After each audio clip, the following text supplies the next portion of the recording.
राजा और रौनक दोनों गहरे दोस्त थे। राजा सिर्फ नाम का ही राजा था और वो एक पार्क में इधर उधर घूमकर झालमुड़ी बेचता था। दूसरी ओर रौनक की जिंदगी में भी कोई रौनक नहीं थी और वो उसी पार्क के बाहर नारियल पानी बेचकर अपना गुजारा करता था। झालमुड़ी ले लो, झालमुड़ी, तीखी झालदार झालमुड़ी। नारियल पानी, नारियल पानी।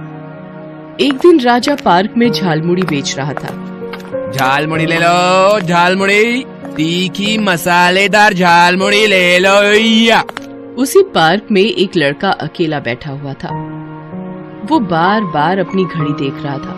उसे देखकर ऐसा लगता था कि वो किसी का इंतजार कर रहा है। तभी एक सुंदर सी लड़की उसकी ओर आती दिखती है। उसे देखकर उसके चेहरे का रंग खिल जाता है। वो लड़की उसके पास आकर बैठती है। तुम भी ना एकदम मेरे गांव जाने वाली ट्रेन की तरह हो, कभी सही समय पर पहुंचती ही नहीं। अब गुस्सा मत करो, तुम्हें मेरी सिचुएशन का पता है। एक तो संडे, पापा भी घर में और भैया भी। कितनी मुश्किल से निकली हूँ। ये दोनों कबाब की हड्डी कब निकलेंगे मेरी जिंदगी से? क्या कहा तुमने? अरे कुछ नहीं कुछ नहीं। वो बातें कर ही रहे थे कि राजा झालमुड़ी बेचते हुए वहाँ पहुँच जाता है। झालमुड़ी ले लो भाई, झालमुड़ी। तो साहब झालमुड़ी दो। क्या झालमुड़ी? लो, एक और कबाब में हड्डी आ गया। नहीं चाहिए भाई झालमुड़ी। तुम भी ना एक नंबर के कंजूस हो। अरे क्या हुआ? एक तो तुम मिलने के लिए हमेशा किसी रेस्टोरेंट में नहीं, इस पार्क में बुलाते हो। ऊपर से झालमुड़ी वाले को भी मना कर रहे हो। तुम्हें तो पता है ना, आई लव झालमुड़ी। लड़की की ये बात सुनकर लड़का थोड़ा झेप गया। अरे तुम्हारे लिए तो जान भी हाजिर है। ये झालमुड़ी क्या चीज है? हाँ भैया, बना दो 20 रुपए की। अभी बनाता हूँ साहब। सुनो भैया, मसाला थोड़ा ज्यादा और हरी मिर्च और प्याज भी, नींबू भी ऊपर से। 20 रुपए में पूरी दुकान ही चाहिए इन्हें। राजा अपनी इस तरह की जिंदगी से बिल्कुल खुश नहीं था। वो चाहता था कि वो भी अमीर बने, लेकिन उसे लगता था कि झालमुड़ी बेचकर खुद का गुजारा किसी तरह से तो हो सकता है, लेकिन अमीर बनना असंभव है। एक शाम जब वे दोनों दोस्त अपने घर लौट रहे थे, तभी राजा एक लॉटरी की दुकान के पास रुक जाता है। भाई 2 मिनट। क्या हो गया? अरे वो लॉटरी का टिकट आज नहीं खरीदा, तो रुक मैं लेकर आता हूँ। क्या पता आज के टिकट के बाद मुझे कभी टिकट खरीदने की जरूरत ही ना पड़े। तू कब तक करता रहेगा ये फिजूल खर्ची? जब तक कि अमीर ना बन जाऊं भाई। सालों से राजा हर दिन एक लॉटरी का टिकट जरूर खरीदता था, लेकिन उसकी किस्मत हमेशा दगा दे जाया करती थी। दोनों दोस्त साथ ही रहते थे। अगली सुबह जब रौनक अपना नारियल पानी का ठेला तैयार कर रहा था, तो राजा उदास सा बैठा हुआ था। क्या हुआ राजा भाई, आज काम पर नहीं जाना क्या? तू जा, मेरा मन नहीं है। क्या हो गया? तबीयत तो ठीक है ना? हाँ यार, ठीक हूँ, लेकिन इस जिंदगी से ऊब गया हूँ। सालों हो गए झालमुड़ी बेचते हुए। जीवन वैसे का वैसा ही है। वही टूटा फूटा घर, वही फटी कमीज, वही हर बात को लेकर तरसना। ये भी कोई जिंदगी है? मैं समझ गया। तू सुबह सुबह इतना उदास क्यों है मेरे भाई? आज भी तेरी लॉटरी का नंबर नहीं आया है ना? यार पता नहीं क्या पाप किया है जो भगवान ने ऐसी सड़ी किस्मत लिख दी है। उस दिन राजा काम पर नहीं गया। उसने मन ही मन में एक डिसीजन ले लिया था और उसी डिसीजन के बारे में बताने के लिए वो रौनक के पास जाने के लिए घर से निकला। दूसरी ओर रौनक हर दिन की तरह अपने काम में बिजी था। कितने का दिया भैया नारियल पानी? 30 का एक है बहन जी। इतना महंगा? 20 का दे दो। अरे नहीं नहीं बहन जी, इतना कम में नहीं हो पाएगा। देख लो, 4 लूंगी। ठीक है, आप 110 दे देना। नहीं, 100। ठीक है। ये सारी चीजें राजा पास ही खड़ा देख रहा था। ग्राहक के जाने के बाद राजा ने रौनक से कहा, भाई रौनक, तुझसे एक बात बतानी थी। मैं जा रहा हूँ यार। जा रहा है? कहाँ जा रहा है? मैं मुंबई जा रहा हूँ।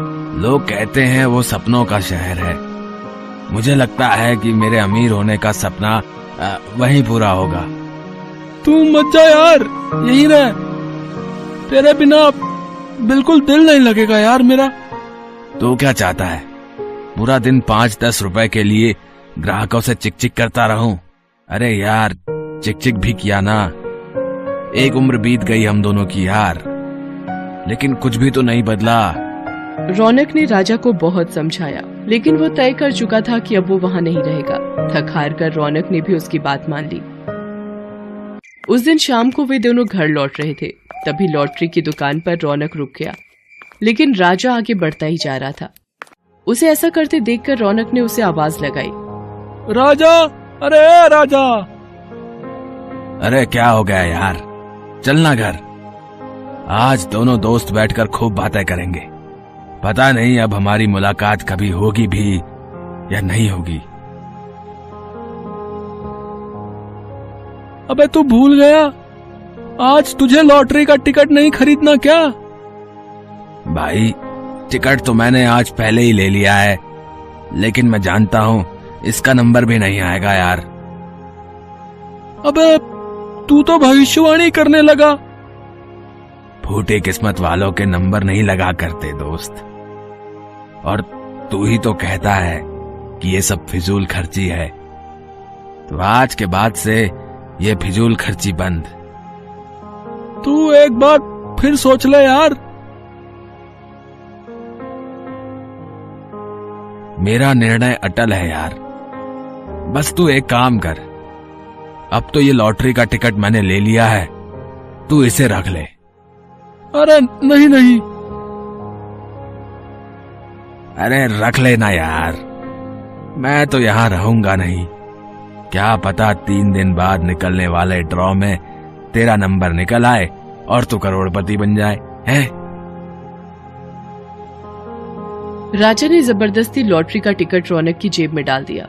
उस रात दोनों दोस्तों ने ढेर सारी बातें की। दोनों का मन बहुत उदास था, लेकिन वो कहते हैं ना कि जिसका दाना पानी जब तक और जहां पर लिखा है वो वहीं पर रहता है। अगले दिन रौनक के जागने के पहले राजा चला गया। वो जानता था कि अगर रौनक जगा रहेगा तो वो फिर से उसे रुकने को कहेगा। उसके जाने के बाद रौनक की नींद खुली। राजा, ए राजा, अरे भाई इतना समय हो गया, तुमने मुझे जगाया क्यों नहीं भाई? आज धंधे पर नहीं जाना है क्या? थोड़ी देर बाद रौनक को याद आया कि राजा तो आज मुंबई जाने वाला था। वो फिर से उदास हो गया। उसने भगवान से उसके लिए प्रार्थना की, फिर वो अपने काम पर निकल गया। राजा के बिना उसका दिल तो नहीं लगता था, लेकिन काम तो करना ही था। राजा के जाने के 2 दिन बाद एक शाम वो एक ग्राहक को नारियल पानी देने के बाद उसके बाकी बचे पैसे लौटाने के लिए उसने जेब में जैसे ही हाथ डाला तो उसे वही लॉटरी का टिकट मिला जिसे जबरदस्ती राजा ने उसकी जेब में डाल दिया था। अरे ये तो वही टिकट है, आज तो इसका भी ड्रॉ होगा। चलो शाम को लौटते वक्त अखबार ले लूंगा, उसी में तो नंबर आता है इसका। रौनक ने लौटते वक्त अखबार ले लिया। वो अपने घर पहुंचा। घर पहुंचकर वो घर के काम में व्यस्त हो गया और अखबार और लॉटरी की टिकट की बात फिर से भूल गया। काम खत्म करके वो घर के बाहर उदास बैठा था। तभी उसकी नजर 2 दोस्तों पर गई जो आपस में बातें कर रहे थे और बीच बीच में खिलखिलाकर हंस भी रहे थे। अचानक से उसे राजा की याद आई। ना जाने कैसा होगा मेरा दोस्त, उसे कुछ काम धंधा मिला होगा कि नहीं मिला होगा। वो ये सोच ही रहा था कि उसका ध्यान लॉटरी की टिकट पर गया। वो भागकर घर के अंदर आया और अखबार में निकले नंबर और उसकी लॉटरी के टिकट का नंबर मिलाने लगा। अखबार में नंबर लिखा था 156788। उसने अपनी लॉटरी के टिकट का भी नंबर मिलाया। 1 5 6 7 8 8। अरे अरे अरे, ये तो मेरी टिकट का नंबर है। इसका मतलब मैं करोड़पति बन गया। अरे मैं करोड़पति बन गया। लेकिन ये तो राजा का टिकट है, उसने मुझे दिया था, इस पर उसका भी अधिकार है। लेकिन उसे मैं कहाँ खोजूं? बहरहाल रौनक को लॉटरी के नाम की राशि मिल गई। उन पैसों से उसने एक बड़ा सा मॉल बनवाया। जल्दी ही उसकी गिनती शहर के रईस लोगों में होने लगी। दूसरी ओर राजा को गए हुए 2 साल हो गए थे। मुंबई में भी उसकी किस्मत नहीं चमकी।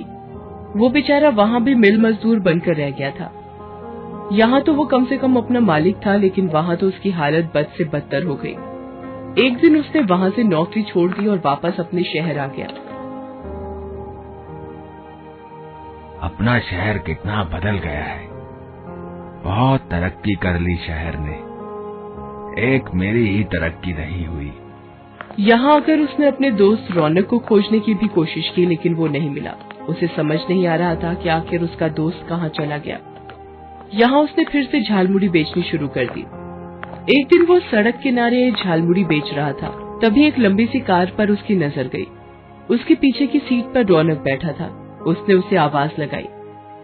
रौनक को उसकी आवाज तो सुनाई नहीं दी, लेकिन कार के शीशे में उसने उसे देख लिया।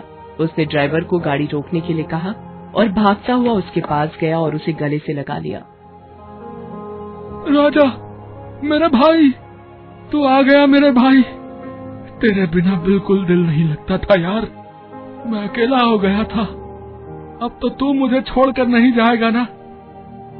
अरे नहीं जाऊंगा, लेकिन ये तो बता, तू इतना अमीर कैसे हो गया? उसके बाद रौनक ने सारी कहानी उसे बताई। ये सब तेरा है राजा, सब कुछ तेरा है मेरे भाई। मैं तो सिर्फ इसकी देखभाल कर रहा हूँ। मेरा नहीं दोस्त, हमारा है ये। आज मुझे भगवान से कोई शिकायत नहीं। उन्होंने मेरी किस्मत फूटी नहीं लिखी थी दोस्त। ये मैं इसलिए नहीं कह रहा हूँ क्योंकि मेरी लॉटरी में इतना बड़ा इनाम निकला है। ये मैं इसलिए कह रहा हूँ क्योंकि मेरे पास तेरे जैसा दोस्त है रे।